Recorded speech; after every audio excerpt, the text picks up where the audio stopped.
Is anyone going to pick up? I think so. For those of you who are joining us online, we're just dealing with a few technical issues with the camera. We would like you to see as much as you can, so bear with us for just a moment. No, that's right. They don't pick up because it's out of hours, so you just have to wing it. Okay. Cool. Maybe Can you get this on my phone and I can point the phone at it? Oh, maybe. I wouldn't hold off all that much. Down people.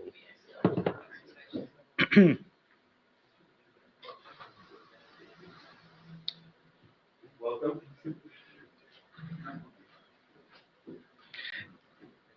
Yeah, I'll see if I can get any streaming up on my phone. Okay. Otherwise, I might just start. Yeah. Not many people. Yeah. I think that's fine. Yeah, maybe we'll just. For those of you watching online, the camera angle might be a little bit awkward. Something with the camera. We're working on it. In the meantime, you may have to just listen purely to the audio experience. So thank you for bearing with us for just a moment. Try and use your theater of the mind, as it were, for this first part of the session. Should I just get started while you do this? Yeah, that's all good.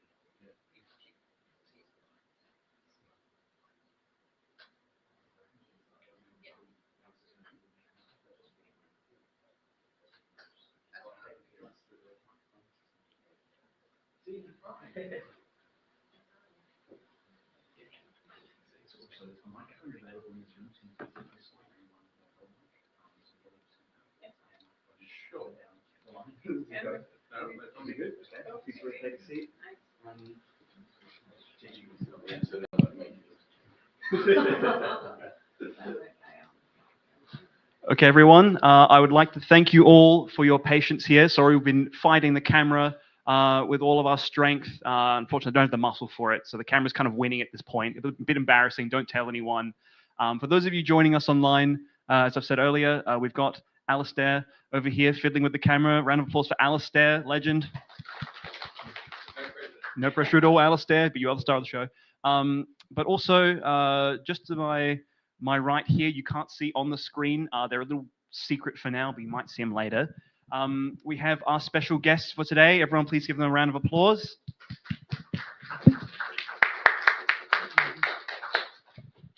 Okie doke. So today's panel basically is a bit of a Q&A. We have people here who are in high up InfoSec roles. So these are professionals in their field in cybersecurity leadership and management. So they have a lot of insightful information about what careers in cybersecurity and information security. So we're going to be asking them some questions today, and you guys are going to have plenty of opportunity as well to ask them questions, any burning questions you may have about what careers in cybersecurity may look like, or just anything else about their experiences. So first of all, we might just give you guys a moment to introduce yourselves. So first of all, we have Shannon. Would you like to sort of give yourself a bit of an intro as to what you do, where you work? Can do. Thanks all. So I am Shannon Jokovic. I am the Chief Information Security Officer at Australian Gas Infrastructure Group. I am 3 months into the role. I was previously the CISO for Australian Retirement Trust. If you think of the ads on TV with the big blue monster for Super, that's where I worked. The big blue monster is real. He's actually on level 32 in Brisbane, and he is a floor-to-ceiling tied giant monster. I can share your photo later if you want, because I have a selfie. It was day one for me. I had to have a selfie with, and his name's Artie. And then prior to that, I was actually the CISO at Bendigo and Adelaide Bank for 3.5 years. And I had a consulting role for 15.5 years. We were just talking about consulting. I was at KPMG and EY. We went back to KPMG for 15.5 years. I was also a graduate here. So I finished my Bachelor of IT in 2003. It was a long time ago now, but yeah.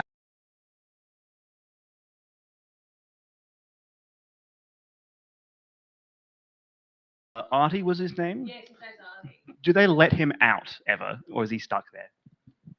They let him out. So there was actually one of the things for one of the really things that in Brisbane that Art is proud of is they have a Riverside Festival, which is massive fireworks. They have planes flying over and all that great stuff. Artie was the mascot this year, and he was actually walking around Brisbane, and there are photos on LinkedIn too as well. So he is actually let out as well. Yes. That's incredible and a bit frightening, but no, thank you for that incredible introduction. I'll hand over to our next guest here. Hello, I'm Tristan Bibo. I'm the Deputy CISO here at Flinders University. So I'm probably watching all of you if you're Flinders students. No pressure. So I've been here for 18 months. Previous to that, I was in Canberra with Deloitte as in the cyber arm working for Defence. So that was quite interesting. Can't talk about it. And before that, I was the cyber manager at UniSA for 5 odd years, working under the current CISO here, Carl. So that was a great experience. And before that, I was at SA Power Networks for 8 years, doing various roles, but primarily in end user support. So pivoted when I hit UniSA from end user support to cybersecurity. So a bit of a diverse background there. I also am an alumni. So I did graduate in 2007. I think I started in 2003. Yeah. So back then, this was a whole lot different place, I'll tell you, compared to when I got here again. So yeah. Thank you for that. No, this whole building I think is relatively new, you know, let alone also the city campus, a lot of wild stuff, but it's sort of really good to hear that we've got several Flinders alumni here. That's looking pretty good for you guys who are students here. So it seems to check out. So that's good. Fantastic. So thank you for that. So to sort of kick us off with a question, I reckon I'm going to ask a question that maybe some people in the audience may have. I'm hoping most of them know a little bit about this, but just to see if you can kind of clarify, what the hell is a CISO? So generally, as a CISO, sort of what are your responsibilities generally, specifically for your position? Maybe we'll start with you, Shannon. When it really goes wrong, it's my fault. Apparently. I think it's a really good question. And I think, and it'd be interesting to hear both perspectives, because I don't think the CISO role is actually that clear. And it depends on the organization you actually work for. I guess in the 3 roles that I've had, fortunately, they are a little bit consistent. I am accountable for cybersecurity for the organization. So if I look at the 3 roles that I've had, at Bendigo, I was accountable for protecting the organisation from a cybersecurity perspective from any cyber threat and risk. That included our customers. So I was responsible for making sure 2.5 million customers were protected through online banking and that their money was safe. Same at Australian Retirement Trust, 2.4 million members to make sure that their retirement savings and their pension funds were secure. And here, my role is actually, and it's more on the IT side rather than OT. So we have both in the gas infrastructure space, but it's actually the corporate IT, but also the operational gas pipelines that we run across there. So my role is very much about being that leader who has that accountability. I have many things I do. I'm not super technical. I learned how to program back in the day, by the way. I know enough to be dangerous, but my role is actually to be managing up and out. So I manage my team. My team are the most important thing to me, because if I don't have my team, I don't have my job. And they do everything that we do to do what the organisation needs to do from a cyber perspective. So my job is actually to engage out to the organisation, to manage the business relationships, the stakeholders, understand their needs, doing security for what they need, not just for doing for security's sake, but actually making sure that we understand what the requirements are and it aligns to where we need to be as an organisation. I also have active engagement at the executive level and also at the board. And very much after, so I was at Bendigo when Optus happened. I called it everything went nuclear when Optus happened. It was pre-Optus and post-Optus, right? I went from going to the Bendigo and Adelaide Bank board risk committee kind of every quarter to I was at the full board every month.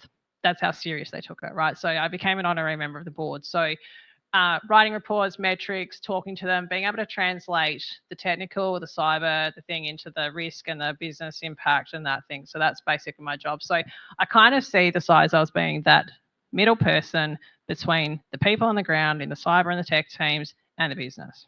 So it's very rare. It's very varied in what I do. And I wasn't kidding that when an incident happens, I am running the cyber incident management team. I am basically engaging with the crisis management team, and I am responsible for the response and how we do that. So from a cyber perspective, so very diverse, but interested in your experience as well, working closely with Carl. Yeah, so I guess everything that you've just said is basically what Carl does is his remit. So specifically my role being the deputy, I'm probably that one level below with some responsibilities going up and managing up, but a lot of managing sideways with stakeholders.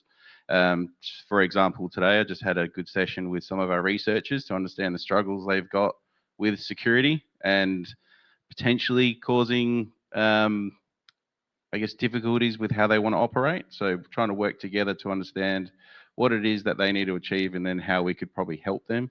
And I guess I just wanted to say, it's also a responsibility to make things safe, but also in a pragmatic way that people can still actually work. Everyone seems to think that cybersecurity people are the Department of No. And as much fun as it is to say that, we are here to help people and make sure that they're secure. But yeah, so part of my role is working with stakeholders, understanding their challenges, ensuring that security is, I guess, embedded across the university, and also working with my peers across IT to ensure that they've got security embedded across their practice, and that aligns to our maturity and our controls to make sure that they're managing their risks. And then it's also making sure I manage a team of, I guess, operational staff. So I've got identity and cybersecurity. So making sure that we're doing the right monitoring, responding, governance, risk and compliance, identity-based work, as well as providing advice to the business. But then we also need to make sure that we're selling the message out to the customers. And also we've got a big program of work. So the business has got its maturity levels of cybersecurity. You've probably heard of the frameworks, NIST and that sort of thing, ISO.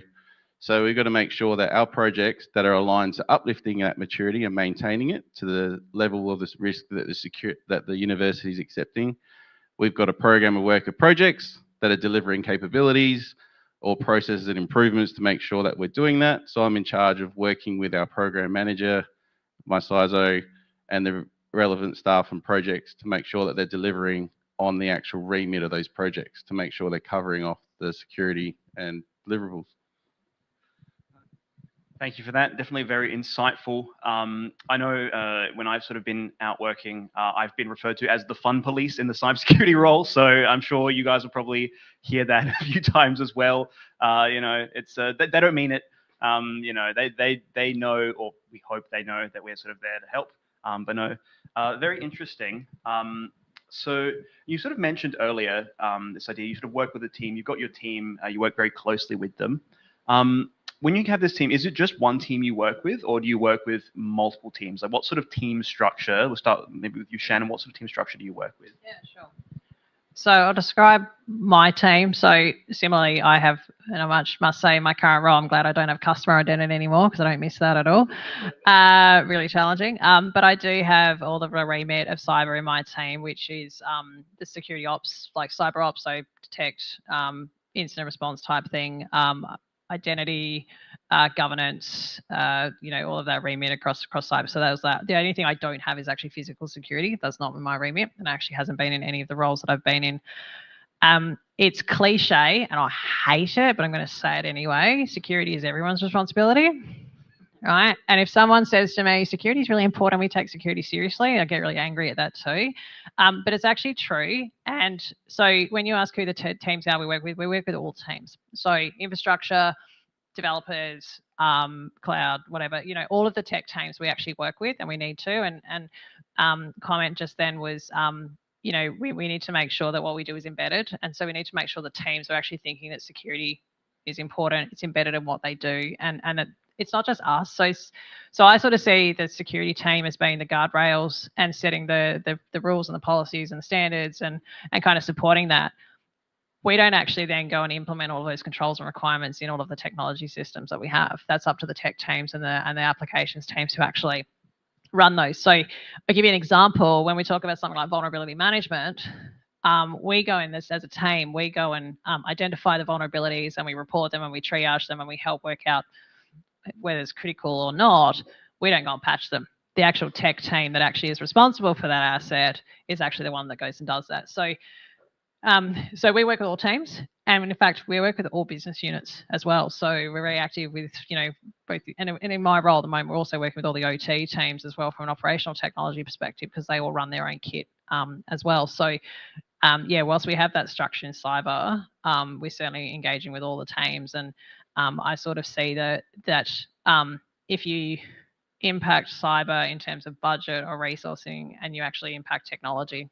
So everyone needs the support and the funding and the resourcing to be able to do that, because everyone is doing security in what we do. I think you covered it pretty well. I know, I agree. No, thank you for that. Very interesting how cybersecurity is really kind of involved in basically everywhere at this stage, because it's such a overarching thing. But there are still some responsibilities that still get sort of there's you still have some responsibilities. There's also the technical team kind of carries out some stuff. Are there any sort of particular responsibilities that kind of people tend to confuse between what does the technical team do? What do you do? Is there anything in particular you get asked a lot to do and you say, actually, that's the tech team, please ask them instead? Or you want to start with this one? Or you're ready to go. I have a quote that I use very regularly, and it goes like this: if it smells like cyber, it must be cyber, right?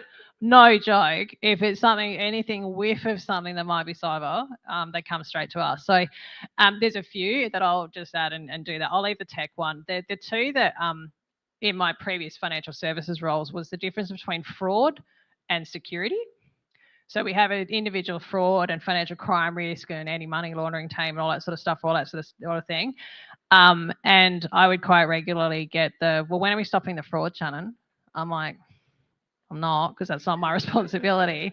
And my team, unfortunately, Bendigo, was also responsible for taking down all the phishing sites and things like that when they were identified. And so I would get questions like, so Shannon, when are you going to take down the phishing sites quicker? I'm like, well, when you stop the fraud, that'd be good. So fraud and security and fin and crime get very much confused. And the other two that I add before I hand over is privacy and data. So anything that's a privacy risk, it must be security, and anything that's related to data, it must be security as well. So they're very different, because as I describe it, my role is to protect the data. Once I know what it is I'm protecting, it's not my job to actually identify what the data is. So they would be the three in my career that drive me insane most days. Yeah, look, I think you hit the nail on the head with all of those. I guess from a technical perspective, anything that stops somebody from doing anything, it's cyber. So, our computer, we can't log in. That must be security. Security must have done that. It's like, no, we didn't. Or my computer's not on the network anymore. It must be a security issue. Or yeah, it just ranges from anything that someone can't do something or wants to access something. It's a security thing, which generally is not. So we get a lot of, from an operations perspective, we get a lot of that. We also get a lot of, hey, this system, we want to do something with it. There's an expectation that cyber will come and map out and understand this whole system, and just for the security component, whereas we're to provide guidance, policy, process, information, this is what you should do for security. We're not solution architects. So that's one of the big ones that we struggle with. Is we'd love to help, but we sort of get given the whole pie to try and understand and figure out. And we're not experts in a lot of these things. We're security experts. So that's the big one amongst a lot. I just finished one that I've actually got right now. It's like it's a therapy session. But this is back to my comment about security is really about the guardrails and setting the standards and the like, where I've got one at the moment, and under our regulatory requirements under the Security Critical Infrastructure Act. We in our business we follow the energy sector cybersecurity framework, which is kind of niche but specialised for us. And there's a requirement that says anything external facing has to have MFA, right? We've actually identified one of our GIS systems doesn't have it.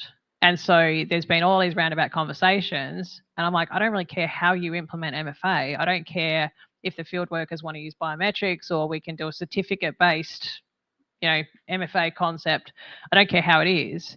But everyone's like, well, you should fund it. It's cyber. I'm like, yeah, but it's your asset, not mine. So there's this misconception that as soon as it's a cyber requirement for some reason, then cyber has to fix it. And it's a bit like what you've just said. It's like, no, but I don't own 500 IT systems in this organization. I may as well. But that is the confusion where it's like, well, it's a cyber thing. It's like, well, it's not if it goes wrong, I'll probably help you. But yeah, it's actually your job to put those controls in and meet those requirements. Same as development and things like that. Like, it's not my job to make sure you're doing secure coding. It's actually, I've set the guardrails, and then you go and do that. So there is a lot of confusion, and probably back to my comment very early about the CISO role and why there's such confusion, because I think people are generally confused about what we do. Absolutely. And you're right there, where sometimes it feels like it's hard to tell what exactly is your responsibility, because certainly the people around you are certainly trying to shove all of it onto you. So they're not the ones telling you what you should and shouldn't do. So it's interesting, not just from their perspective as well, because obviously people just sort of assume that everything is your responsibility, but also for the people who are up and coming in the information security field. They may not know exactly what it is they should be taking responsibility for. Someone says to them, oh, you're the security person, do this. They may think, oh, maybe I should be doing that, when they shouldn't be. Yeah. So it is really important and interesting to pay attention to what sort of things actually fall under your jurisdiction and what you should be relying on another team for. And one of those things I wanted to ask about is, because it feels like it's pretty heavily tied in some ways, but it's also an entirely separate thing. And that's the law and other relevant legislation and stuff like that. So obviously there's a distinction between policy and law, but specifically with legislation, because that's such a sort of a key factor in sort of a lot of the design of what your requirements are for your systems and things like that. Do you, I'm assuming that may sort of be a bit beyond your roles. Maybe it is, maybe it isn't. But specifically, if you're not the people who are sort of in charge of fully understanding the legal stuff, whose responsibility is that? So is that yours? Is it someone else's? Do you want to take that, or do you want me to take that? No, you can do No, that. I can take that one. All right. There's a bit too. There's a few things here. So, and it depends on the industry you're in. So, from a legal perspective, so we have legal teams who kind of cover those legal requirements. Depending on the sector you work in, I've come from the most highly regulated sector in financial services. So APRA being the regulator, and if you're listed as an entity, you're also under ASIC. From a cyber perspective, I am actually responsible for the understanding of the requirements. So if you look at, if I talk banking for a sec, APRA has a number of prudential standards. They must be complied with. So it's not necessarily law, but it is under regulatory requirement. There's a standard called CPS 234. I don't ever want to look at it again. I know it by heart.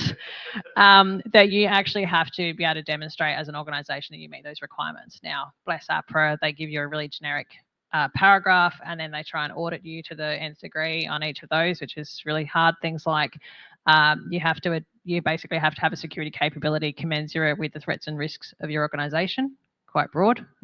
So those sorts of requirements, they have to be. And you'd see in the media that the banks often get fines, enforceable undertakings, things like that. That comes from APRA for things around risk management and those sorts of things. They have actually started taking regulatory action from a cyber perspective on some financial services organisations. So yeah, it is actually my responsibility as a CISO to make sure that I understand those and I comply with those and demonstrate those. From a SOC critical infrastructure perspective, it's a bit mixed. There's I guess multiple responsibilities. I do have an obligation for the security part in terms of those requirements and making sure that we do meet those. But then the legal and the reg compliance sort of functions are also responsible for those. So it does depend which sector you're in. But yeah, certainly from and again, I'll the confusion around privacy and things like that, I sort of stand back and go, well, that's not my regulatory requirement. It's actually really the organisation's. But anything directly related to cyber does sit in my remit. Yeah, I was going to say. Yeah, main one for us at the moment is looking at SOCing and making sure that we comply with it, because universities were added probably later in the piece, because we do critical research for entities like defence, that we need to make sure that we've got the right controls in place. So yeah, it's depending on what you do in the industry is really dependent on what you're beholden to. Interesting. So it's sort of you can see that sort of the scale of sort of the organization you're working with, sort of depending on sort of what your organization sort of categories it falls under. It may change what sort of how exactly you are having to abide by these specific laws and how you sort of interact with that. So very interesting. So something I did want to also, like a little bit earlier, we were talking about stuff like stakeholders and answering to people like that. So in your roles, because obviously stakeholders are a big part of sort of making things work. Do you find that you have, how much control would you say you have, or sort of freedom would you say, in your position to sort of make the decisions you want to make versus sort of having other sort of restrictions or other bodies or people sort of direct that you basically have to do this or else? Or so how sort of flexible would you say your positions kind of are, if that makes sense? Do you want to start with that? How flexible our positions are. It depends on the severity of what they're asking it to be done. So if it's going to directly impact the university at a certain level of risk or impact, it will depend. That will really define who's going to make that decision. So we can influence, but we can generally, depending on the level of risk involved, is whether I can make that decision or not. Or again, as a CISO, whether it's in the remit, so that they're able to make that decision, and depending on the impact. So generally those sorts of things are brought to committees, like Audit and Risk Committee here, or up to the board, depending on the level of decision is required. But with stakeholders, we've got stakeholders that ask for the world, and we can, within reason, tell them or advise them what's not realistic, or what they should or should not be doing as a recommendation. I like to say, for me, I can tell them and give them advice and not support what they're doing. At the end of the day, if the business really wants to go around what I'm saying, they can and sign it off at the highest level. So it's an acceptance of risk, right? So we've had a number of times where someone's asked for, say, a software as a service, and we've done a security assessment on it, and it doesn't have MFA, there's no SSO, they don't have any security qualifications like SOC 2 or anything like that. And we've said, look, we don't support you using it because you're putting this level of data in it. It's not just basic usage. The data's classification's higher. So we'll write a recommendations paper to say, look, we don't endorse this. And we also identify that the level of person that needs to sign and accept that this will be a risk needs to be of the right level. And then it gets recorded in the risk register, right? So we find, and I haven't seen it actually happen where someone's gone, sure, we'll sign that off. It's usually squashed pretty quickly when the right person gets their eyes on it. So, yeah. It's similar. I had an amazing level of influence in Bendigo, and that was built over time with a lot of hard work and a lot of trust. And I think one of the things in our success as a team, and for my success particularly at Bendigo, was when we said we were going to do something, we did it, and we delivered it on time, in budget, all that sort of stuff. And we actually really demonstrated the value that we were delivering from a security perspective. So certainly from a broader security capability perspective in that organisation, I had a fair bit of sway, and certainly through the board exec. I still remember after Medibank happened, I wrote a paper to the executive and I presented to tell them that they had 3 options to pick from: spend $1 million, $2 million, or $3 million extra to do these things, to demonstrate. And my favourite term in banking in particular is reasonable steps. There's a big focus on that under the accountability regime. I said, you need to demonstrate you're taking reasonable steps. And so I had a philosophy, I'm trying to apply it in my other 2 roles as well, is that if they see something, they can't unsee it. And so they then have to make a decision. So certainly I have a lot of level of influence in terms of what I put forward, a level of influence. I do have a lot of decision making within my own function. But the broader business decisions and what they do is really a level of that's a stupid idea, or we'd support this, and so whether you want to make that decision or not. But yeah, I think part of it is really being able to build that trust and that relationship across the organization, that you actually do know what you're talking about, and that people respect decisions and actually listen to the input. And there's a bit of give and take too, because, and it seems crazy, I've had plenty of conversations where I've gone, actually in this case security is actually not the biggest risk. That's a bit weird from a CISO, but sometimes there are other risks and other things or other business outcomes that actually outweigh that, and we can manage it to and again, it's back to that risk appetite that the organization's got as well. But it does vary. But yeah, I think if you can establish quickly that trust, that, and you're not just saying no to everything, if you can actually bring that sort of middle ground and manage it, you actually start to build that, and then people do start to listen. Interesting. So there is sort of a bit of give, a bit of take, collaborating with people. Obviously, you're part of a team, so it's not just, it's not just the Shannon show or it's not the Tristan show. It is a team effort, obviously, but it's good to know there is sort of, it is about building that sort of trust that when you sort of put forward decisions or sort of criticisms, that they are taken seriously, and all that. So Delivered in the right language. Oh yes. Yeah. So no. So speaking of which, actually, and you sort of were talking about, it's not always necessarily an issue of security. So I'm sure there are a lot of sort of different skills that you sort of need to draw upon to sort of really make this sort of CISO position really to excel in this field. What sort of skills would you say you rely on the most in your role as a CISO? Patience is probably one. Sometimes you have to be very patient. Look, I think in all honesty, it's really around influencing communication, verbal and written, and problem solving, and being able to analyze things really quickly. I think the other thing, and this may seem a little strange, but if we talk about incidents later, this might make sense. Being able to deal with ambiguity and uncertainty. And there are many executives, I don't know if you've had this experience, there are many executives who can't deal with that. They actually want, I'll share a story at an exercise that I was doing with my previous employer, and the exec 2 days before the board incident exercise wanted the detailed run sheet of what was going to happen. And I tried to explain to them that during an incident, you don't actually have the run sheet of what's happening, because I don't quite know what Russia's doing, right? I wish I did. I wish I had 3 days advance notice that they were going to attack us, right? Like, so they can't actually deal with that uncertainty and ambiguity. I did say that to them. They can't deal with that uncertainty and ambiguity. And I'm like, the thing is that this situation in cyber change very quickly. The threat landscape changes very quickly. And so you can't just assume that what's good today is good tomorrow. And so there's a lot of senior people in particular who actually struggle with that. So I think you've got to be able to communicate, influence, build that trust, but also being able to deal with, you need to be agile, you need to be flexible, you actually need to be able to pick a situation up and be able to make a decision or analyze that situation very quickly to do that, and then be able to communicate that. Yeah, I think that's spot on. And the only other thing I've found that helps, especially with stakeholders, is empathy, understanding their position and trying to see it from their point of view, so you can then better deliver an outcome for them.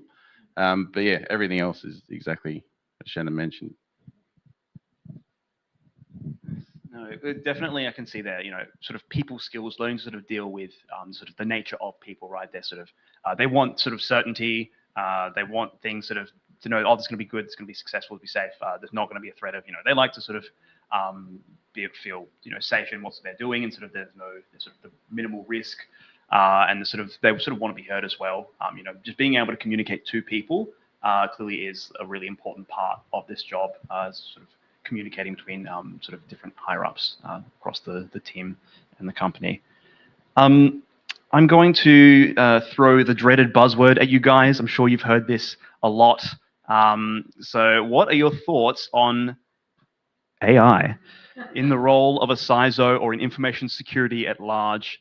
Has that been something that's been sort of forced upon you? Is it something you're working well with? Is it Is it actually reaching in the InfoSec sphere at this point? What are your thoughts on AI as a CISO? You want to go first? I'll go first. I hate AI. Sorry, I'm going to be blunt, and my husband's here laughing at me. I hate it. No, I'll add. I think one of the biggest challenge, well, actually, there's lots of challenges with AI. It is a buzzword. Everyone's really excited. It feels like it's just another version of cloud and all these other things that come along, and automation and all that sort of stuff. Look, I think like anything, we need to embrace new capabilities. The same thing's going to happen when quantum comes, by the way, which is another one I hate. Right.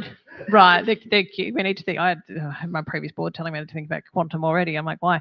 But I think that the biggest thing for me is that no matter what the technology or what the capability is, there needs to be a business reason for it. And so it's not just about we have to do AI and we have to do this stuff. My question is back going, why? Right? Same with cyber. Now, Microsoft, Amazon, all of those, they're embedding AI into lots of things, and there's some great stuff. And I can certainly see things around certainly threat detection capabilities and those sorts of things from a cyber perspective are good and evolving. It's a bit the same as automation, though. If you don't have your base capabilities that you have, so my Bendigo security team hated me for the first 2 years because I walked in and I said, you are not spending an ounce of money on technology. You have so many tools and so many toys to play with. I need you to actually do something with those and of value first. And I need to make sure we have our base foundations and capabilities in place before we even automate, because you can't automate something that's not there, right? So you need to have those capabilities in place. And so I feel like it's the same with AI, where we have this great capability, but it's not just doing AI or doing automation or doing this. It's got to have a reason.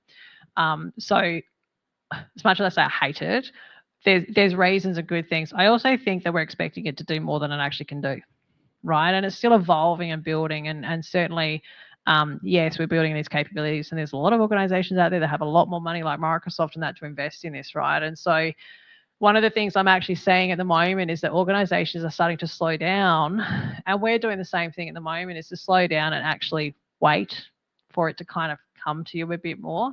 So it's not that don't, but again, I come back to the what's the business need, for why are you doing it, what's the purpose, and same for cyber, like why are you doing this?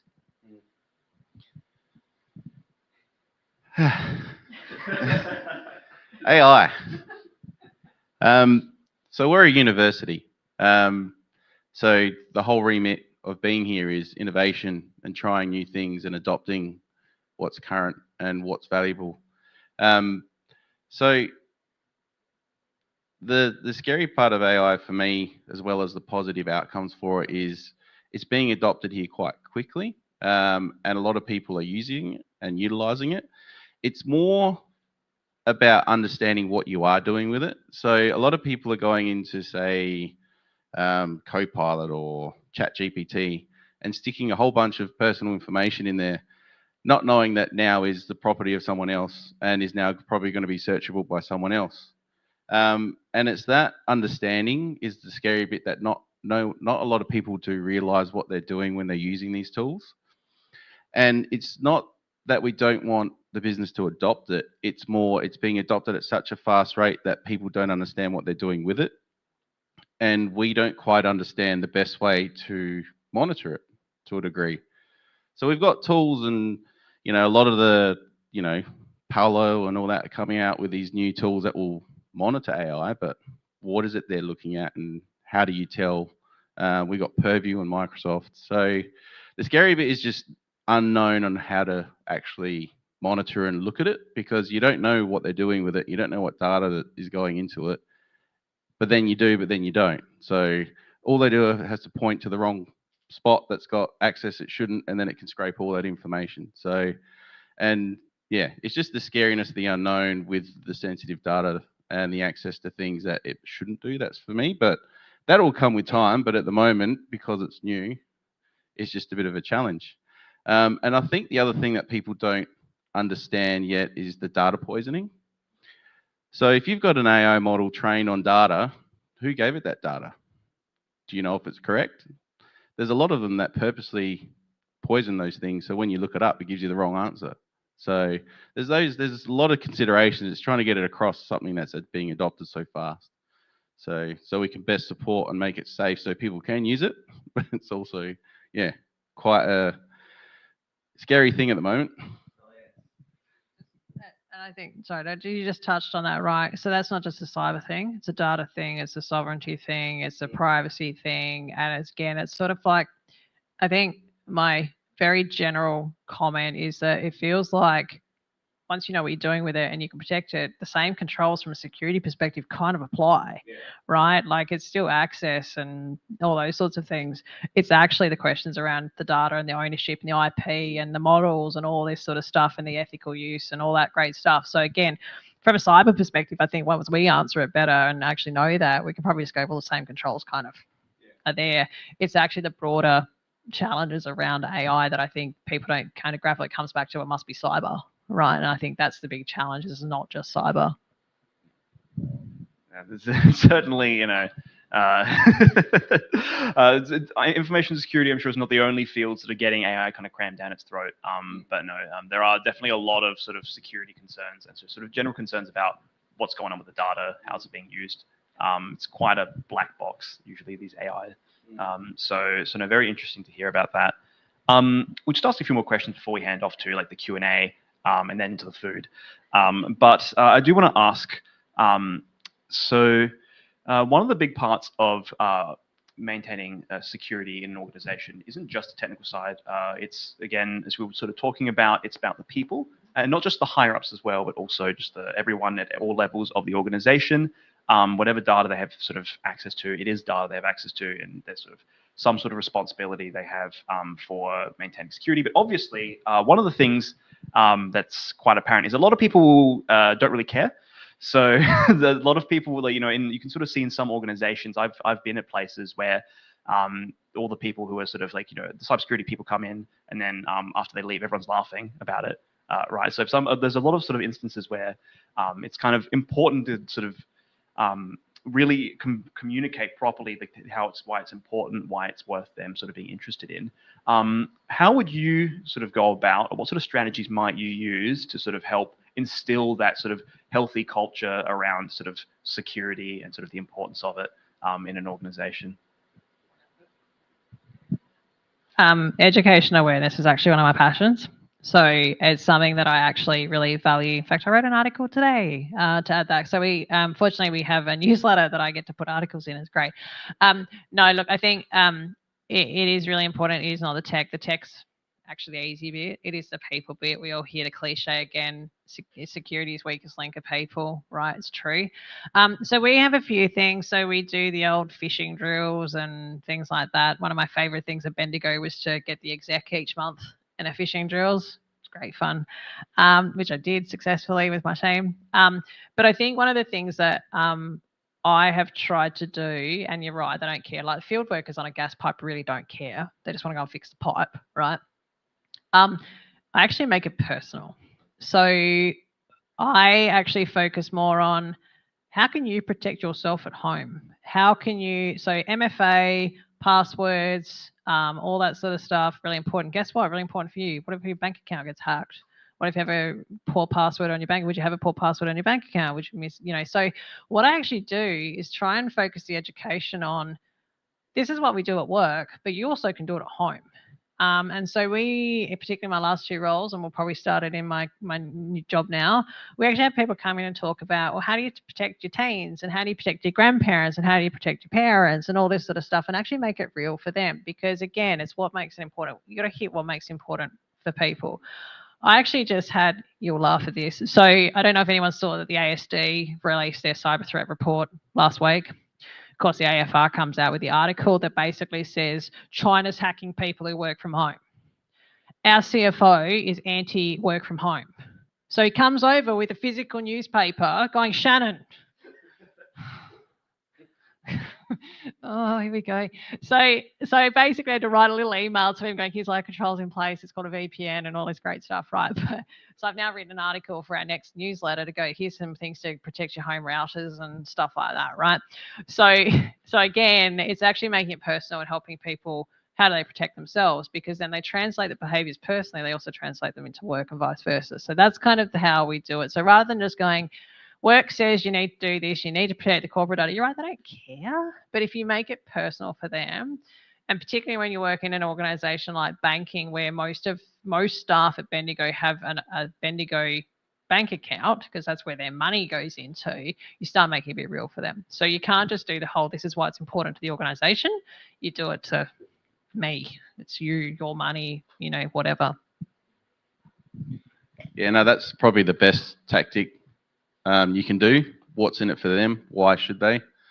The only other bit I could add to that is if you do, I found that when someone does do something wrong and not intentionally, or if they get caught out in a simulation and they get, you know, either get busted or there's many times where I've been in that scenario with them and actually, you know, worked with them and said, oh, look, you know, it's not a big deal. Work through it. This is what went wrong. This is how you can do it next time. And they're a little bit shocked because they thought I was going to slap on. I actually think they thought I was going to put handcuffs on and drag them out the door and fire them or something like that. But being, again, that little bit of empathy, like, hey, look, you know, this is what happened, but, you know, don't worry about it. As long as you've learned from it, we'll make sure this is what you didn't do. Read this, you know, this is how you can do it better. And people actually, oh, thank you. And they actually try harder next time, which I found has been quite good. But yeah, apart from that, making it personal, like there's been many times where I've had lecture theatres like this where we've encouraged huge amounts of people to come and do a lecture on how to do security in a certain topic, and 3 people rocked up. So the minute you start making it more personal, you get more buy-in. So. And that's a good point on the phishing, right? People click on links. We're human. People will be, you know, click on them. Especially when you run a phishing simulation around the time of an AGM when all the executive are preparing for it, and you do a voicemail one, and they come out at 5 o'clock and they go, oh, look, I got a voicemail, bang. Do that. It's going to sound really strange, I'm sure. I don't actually care about the click. I actually care about the reporting. So we have you guys are probably familiar. We got the button to click the phishing report button. That's what I measure, because the message we have is if you actually report it, you actually help everyone, because we go and grab that email out of everyone's inbox if it's actually real phishing, right? So it's not about the click. Someone will click on it. That's okay. It's actually about reporting us and telling us and putting a hand up to say, actually, I've done this. Can you help? So it is actually that behavior of not being the stick and punishing people.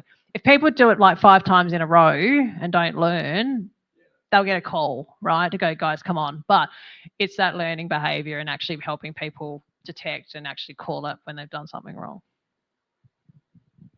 It's good to know, again, even in the face of all of this sort of lack of interest or just sort of blatant, just clicking on all the links, that the cybersecurity team is there still to try and help sort of reach them in like this level that sort of it comes across to them and they actually sort of take it on board personally. So that's a good point to make note of there as well. I'll ask one last question before we hand over to the Q&A.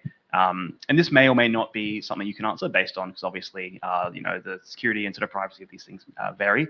Do either of you have any particular CISO horror stories or information security horror stories where something's maybe gone kind of strikingly wrong, and there's been a bit of a scramble to sort of try and get that back together again?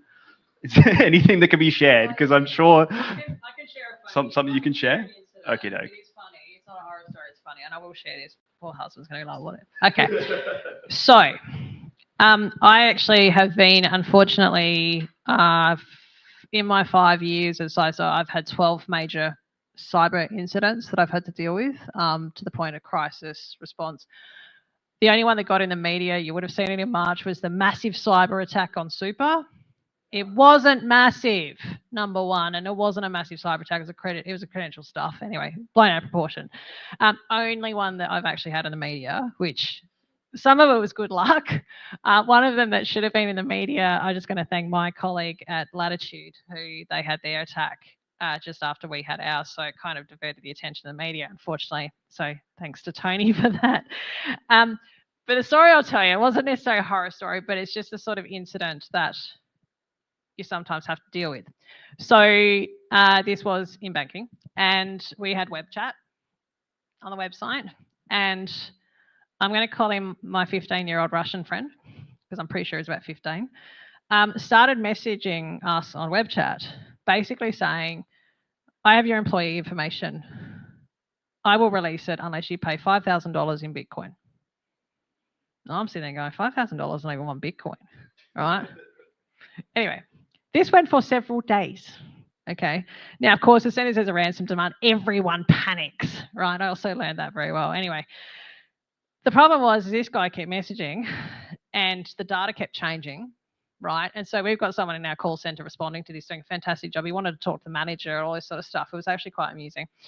And we're trying to fob him off. And of course, I've got an executive and a board panicking because we've got a ransom demand. I'm like, it's $5,000, right? And by the way, the data keeps changing. It hasn't proven a single thing that he's got this data, right? So anyway, about 3 days in this, I wish I'd been able to change the web chat. I really had, because our person in our side managed to ask him who he was going for in the AFL Grand Final. He's like, I do not understand. This is how he keeps guy going. I don't know why we were doing it. But anyway, I look back and go, sorry. And he goes, I don't understand it. They're going, are you going for Sydney Swans or Geelong Cats? He's like, I do not understand. Kali Linux will win.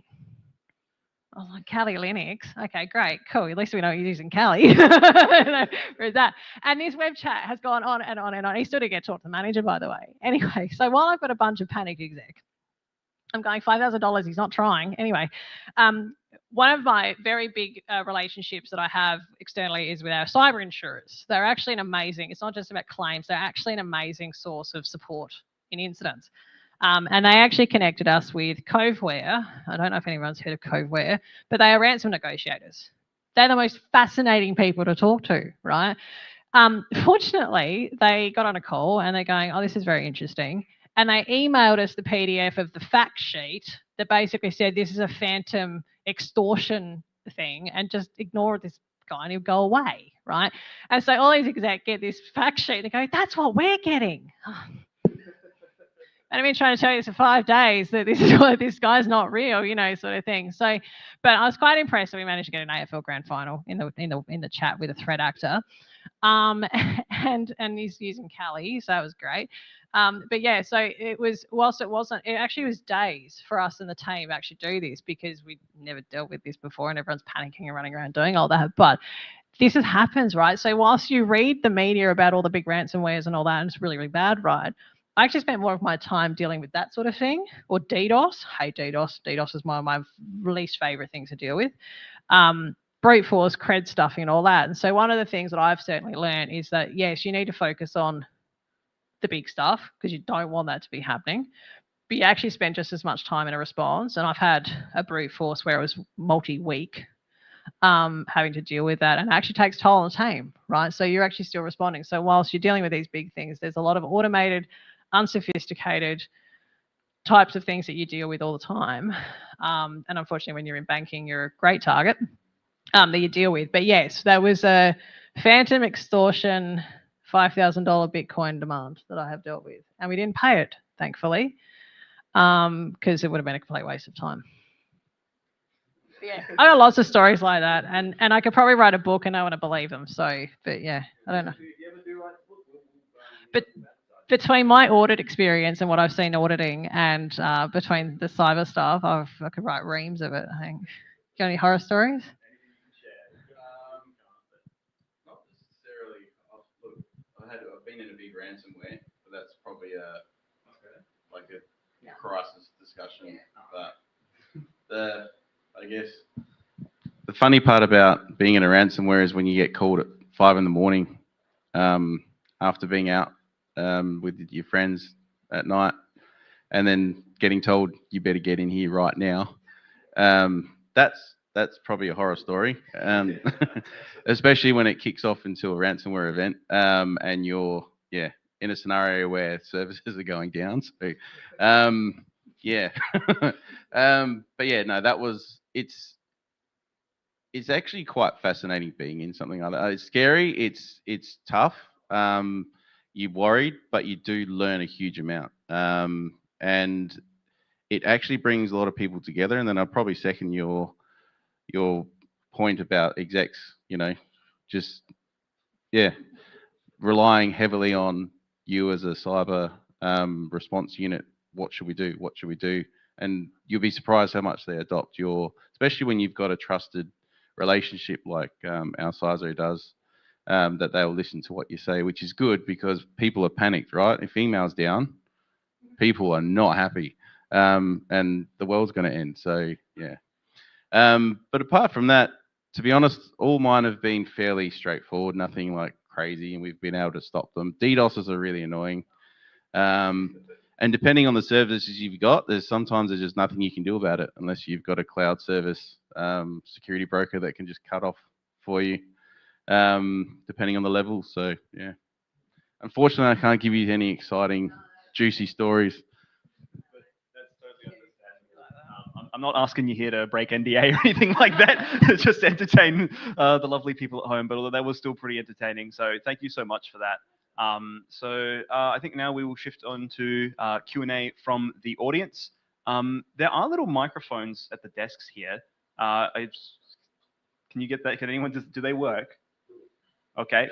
Yeah, I think so. Hoping that picks up. If not, we'll sort of try and use those. But does anyone have any questions for either of our CISOs here?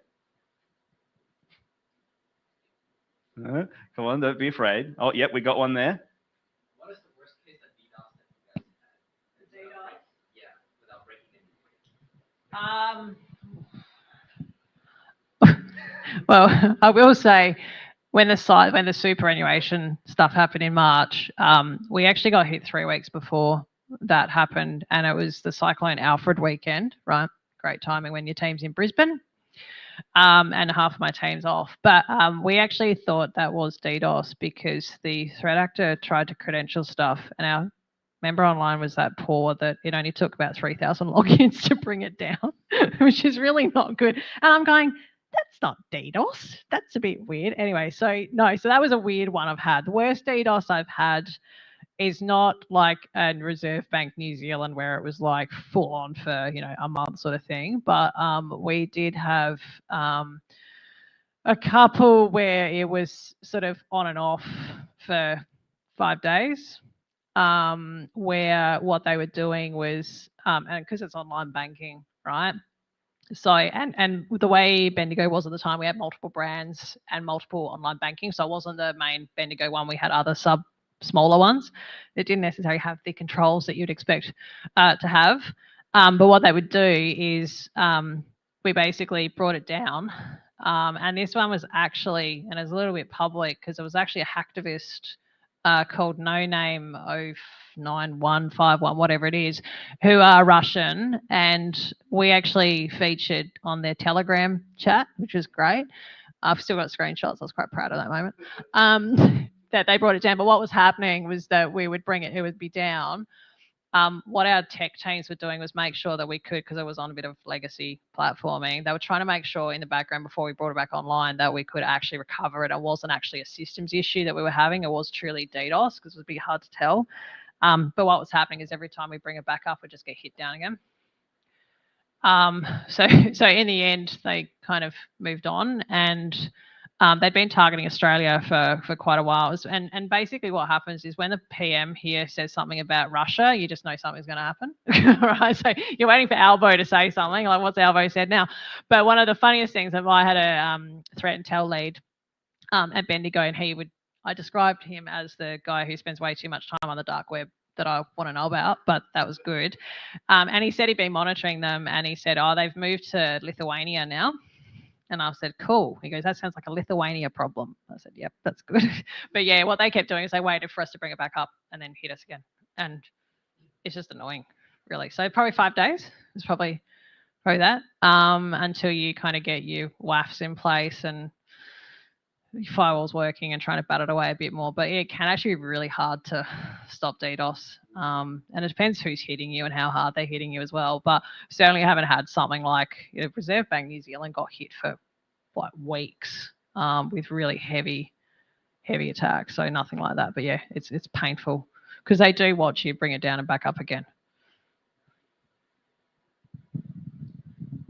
Any other questions from the audience? Yes? I just Yeah. Sounds good. Yep. Yeah, I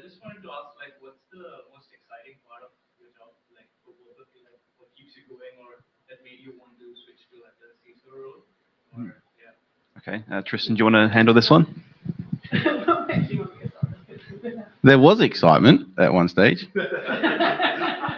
I guess it's the dealing with the people, understanding cyber and the value you bring to a business, you know, the satisfaction that you're protecting something. That's, I guess, what keeps me excited to do it, because it's definitely a stressful job, because, you know, you're responsible for cyber security in a way and delivering the controls. Even though security is everyone's business, you know, you have a duty of responsibility. But yeah, I guess the camaraderie you get and the relationships you build, and just having that sense of, you know, you're helping and making a difference is a big thing for me. Yeah, I'd be the same. I think for me, if you actually look at what a cyber team does, a lot of it is unseen.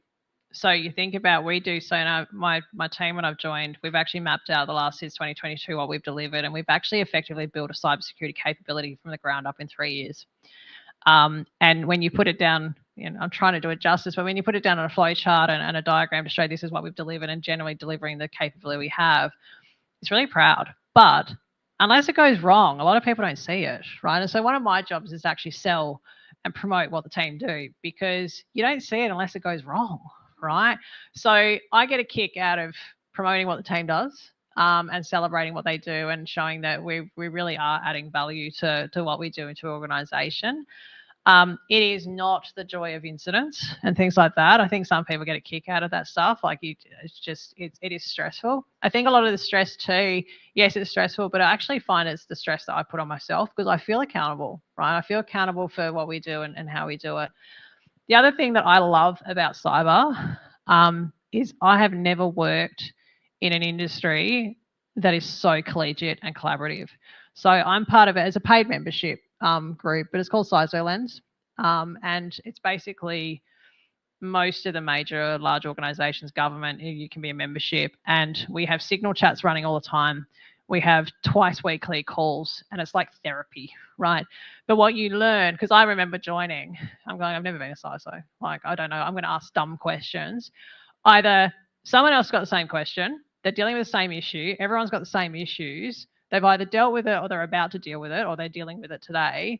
And it's just such an open community that people share so much. And I know there are technology and other teams who collaborate. I've actually never seen such a collaborative sector in our work. Like, there's things you can and can't share, but I have sat, there was for the CISO Lens, it was 10th anniversary in Sydney this year.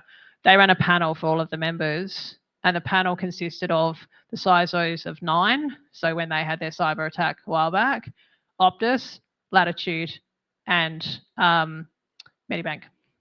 All 4 of them talking about their experiences. Now, I wanted to take them to my board and go listen to this, but they were open about talking about this stuff, right? And their general well-being and impacts and how this is. So it's open, and that for me, it's really cool to be part of that, right? Absolutely. Any other questions from the audience? Yes. Hello, can you hear me? Yeah. So, I mean, I have a few questions about the job market. Yeah. But I'm going to narrow it down to save everyone's time.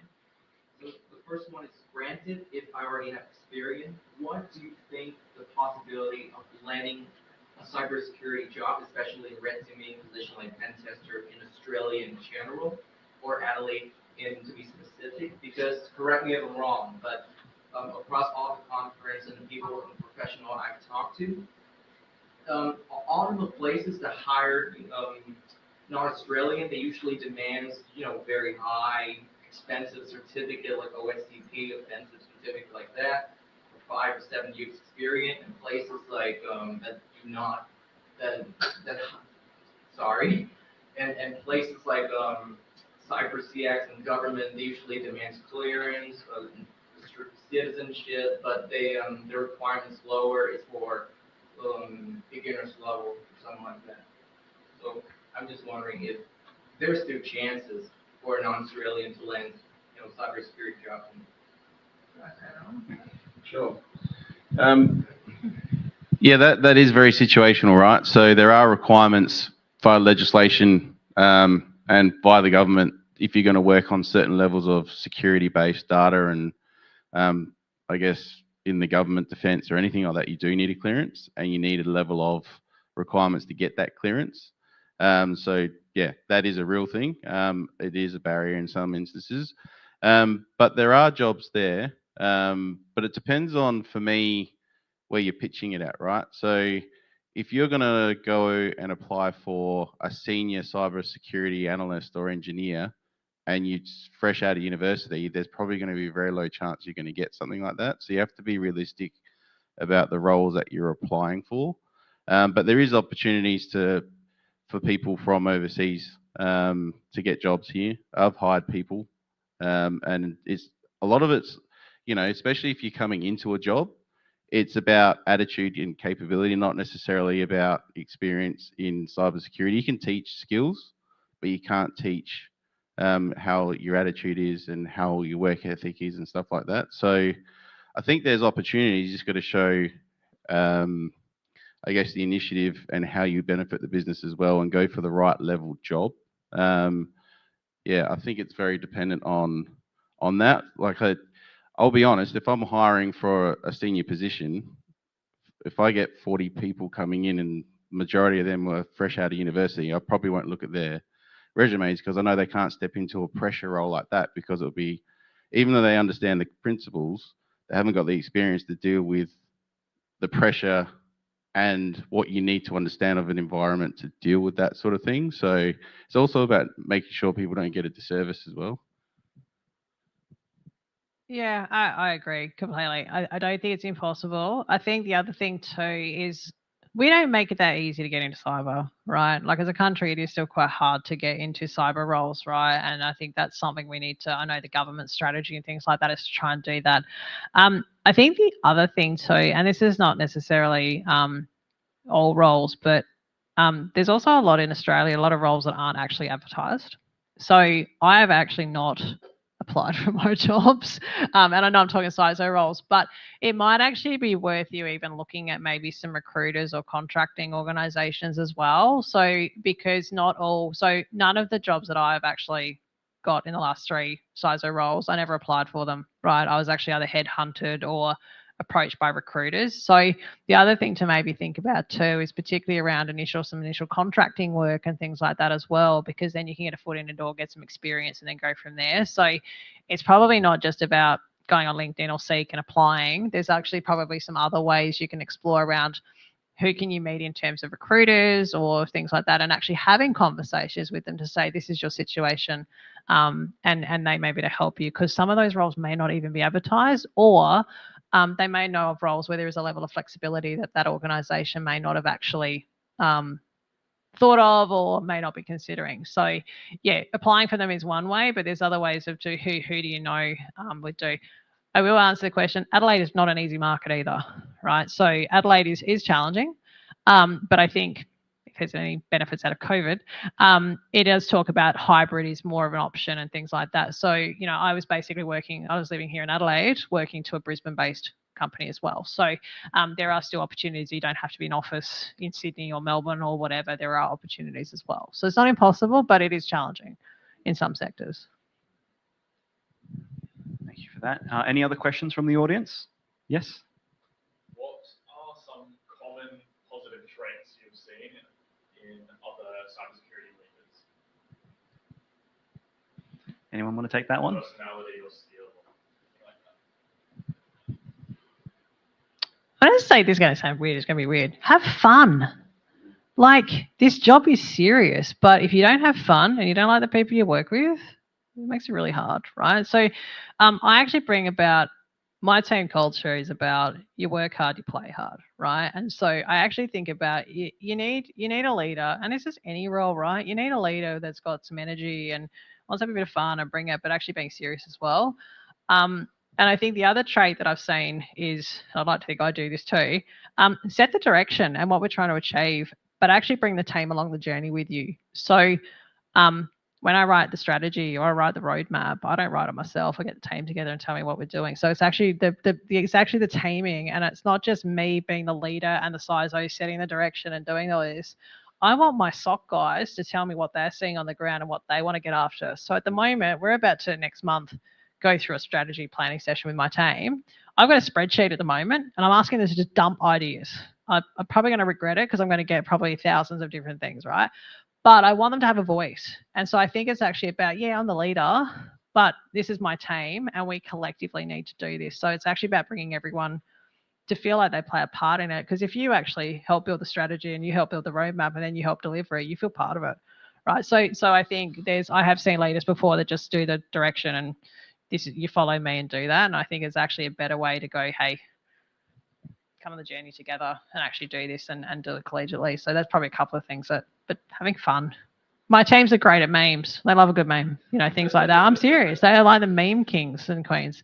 But yeah, they would be the key ones. So they're quite the soft skills, but actually being that energy. Some days I'm not energetic, believe me or not. Like some days you're just that, but you have to kind of do that. And we're talking about incidents and stuff. It's actually about being decisive and clear, but having a way about it that you have a bit of charisma behind you as well. I've had people comment to me in incidents. They go, "You're so cool, calm, and collected." I'm like, it's like the fire warden panicking though, right? I am absolutely in a room on my own with the CIO. We're absolutely panicking. We kind of do our bit, and then we come back out again and we put the cool, calm, collected face because you have to be cool, calm, collected, right? Believe me, inside it's not great, But yeah, so I think it's some of those more softer skills, but actually bringing people and kind of being fun and being an energetic leader that you are to actually do that because our job is really hard. Yeah, that would be what I'd say. Yeah, no, I think that's spot on.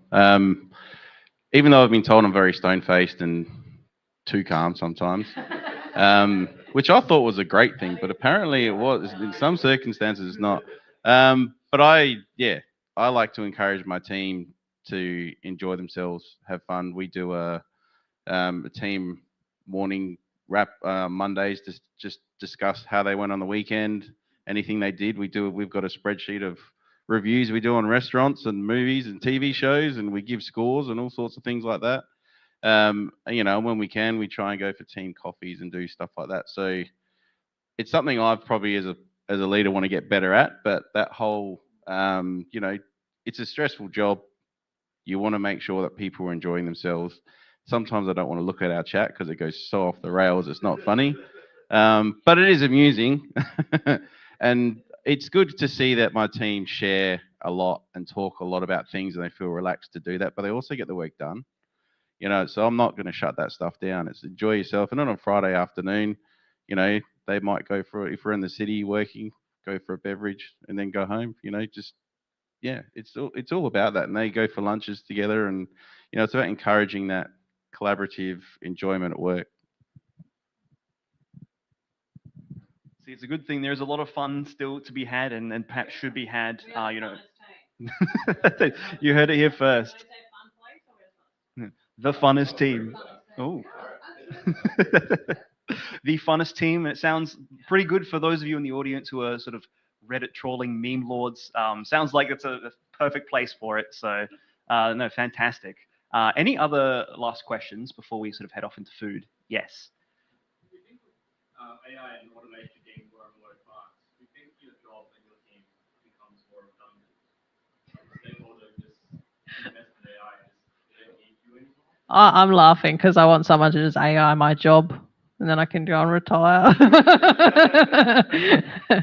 I actually don't think our job, well, it might change. I sort of described the CISO role as the CIO role 5 years ago, right? Still working out what the CIO does too. But I actually don't think a role like this is going to be redundant anytime soon because of the people element, of the fact that it's an organizational risk, of the fact that you actually can't do cyber without people. Yes, you can have AI and support it, but do I see this?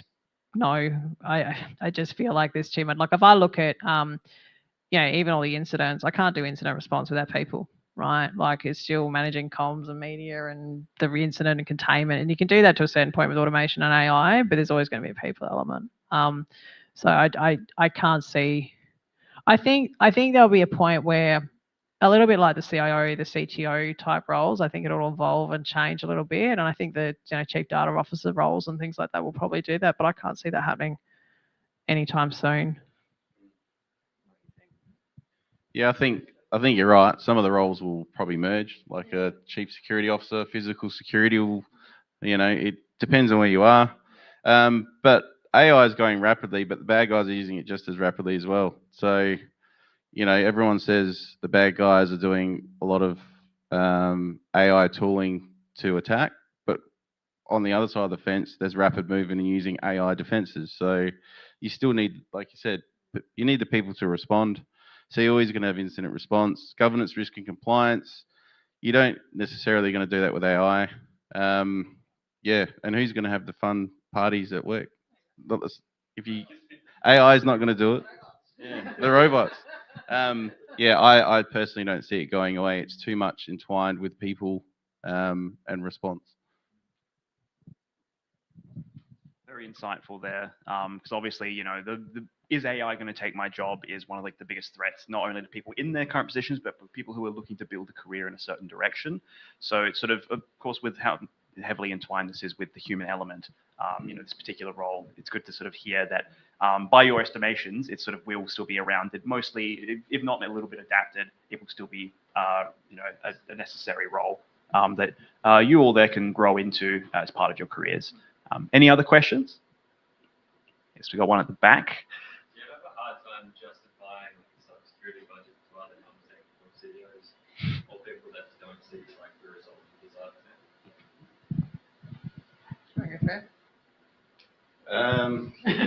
You don't have to name anyone you fought with.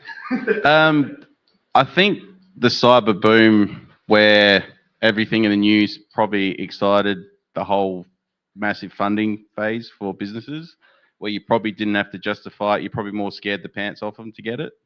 If you don't do this, that's you in the news.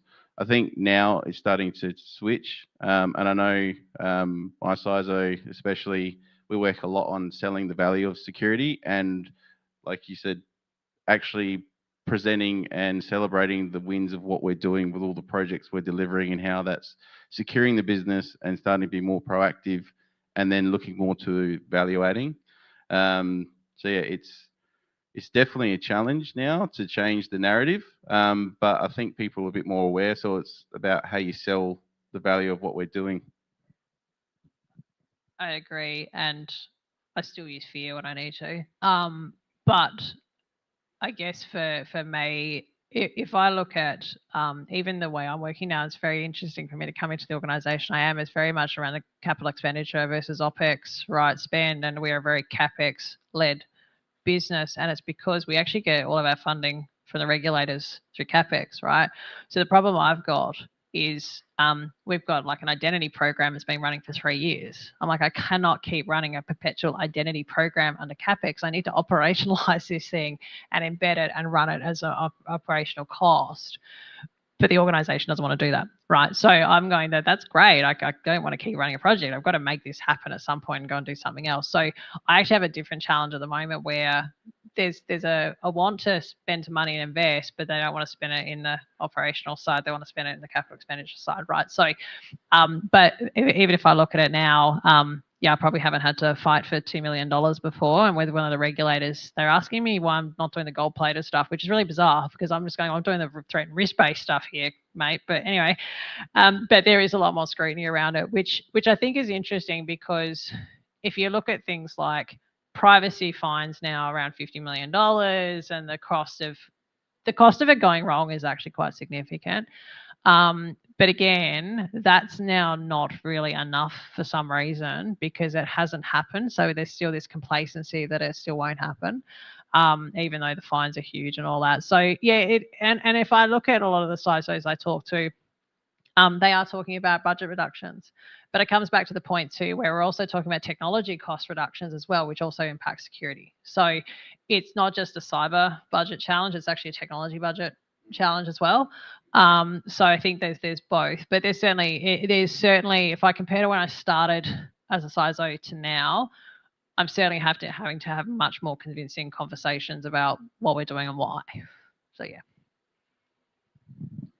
Thank you for that. So I think for the interest of time, I might wrap us up with just one last question. And then after that, we'll sort of move into the food. So my last question to you both is, what advice would you give to the next generation of CISOs and information security specialists?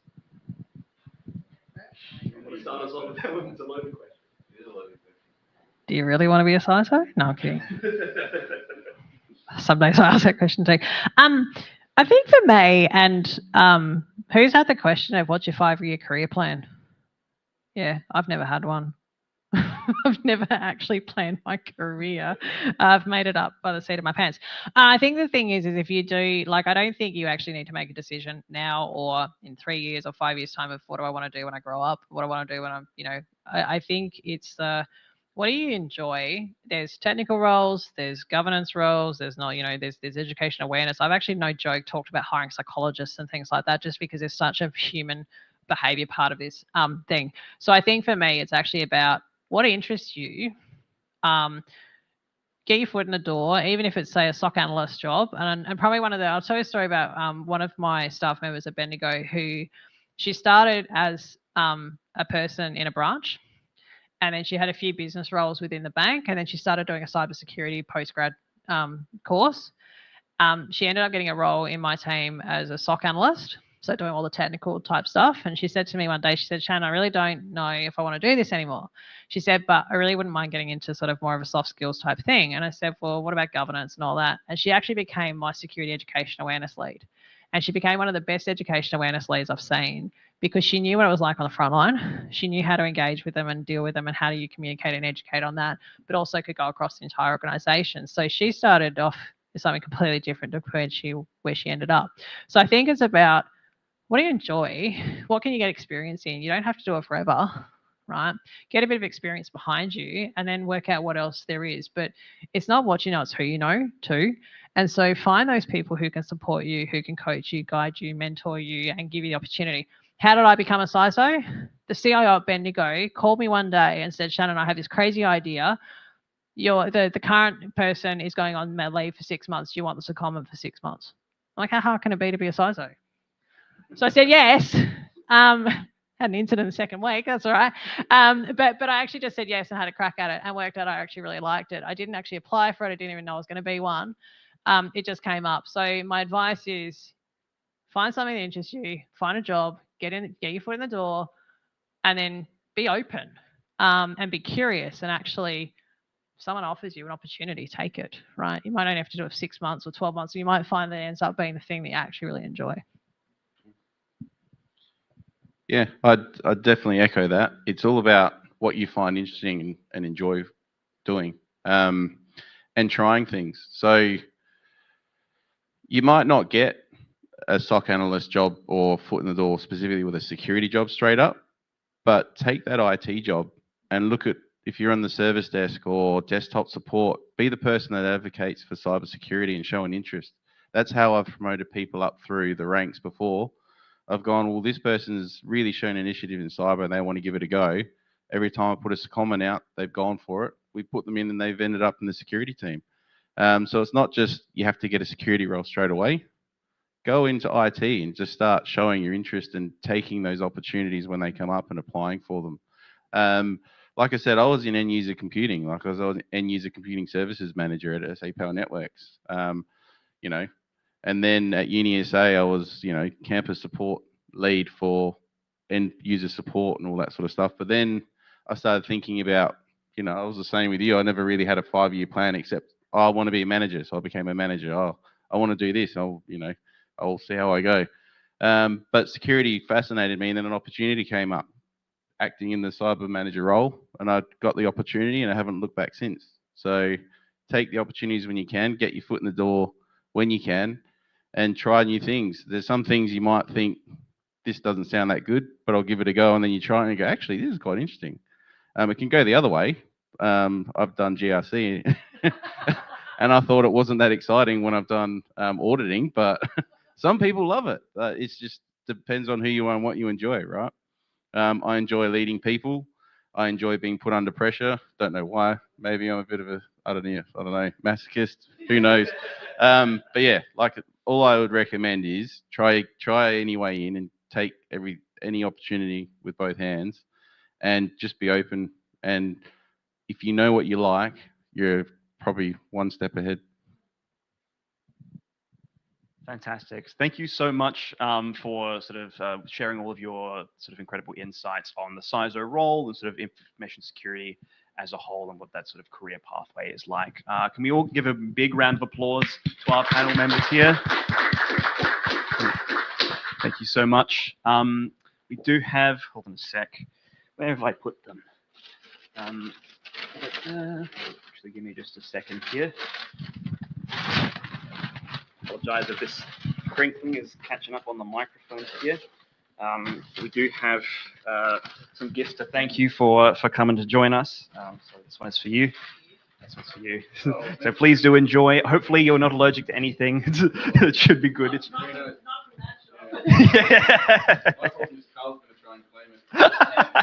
Maybe you can try split it with him if he asks nicely. But no. Thank you also for your wonderful questions, everyone. We're now going to shift into the food.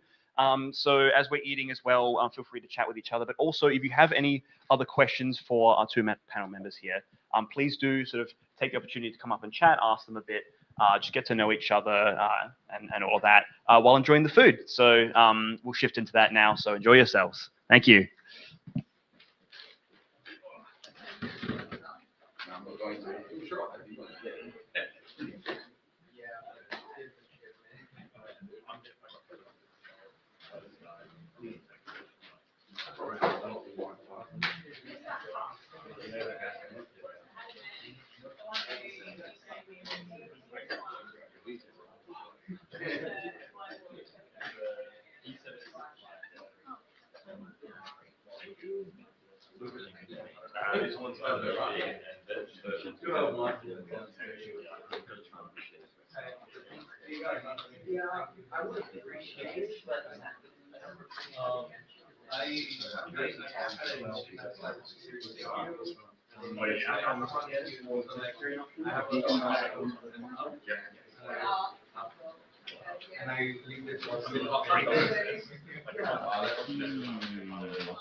Oh, yeah, it was my phone. It's flat now, but no, it's all good. No. Do you have it? Yeah. Well, thank you so much. Hold on a sec. We'll just kill the stream. Oh yeah, thank you. You know, that went really well. No, I was really good. That's awesome.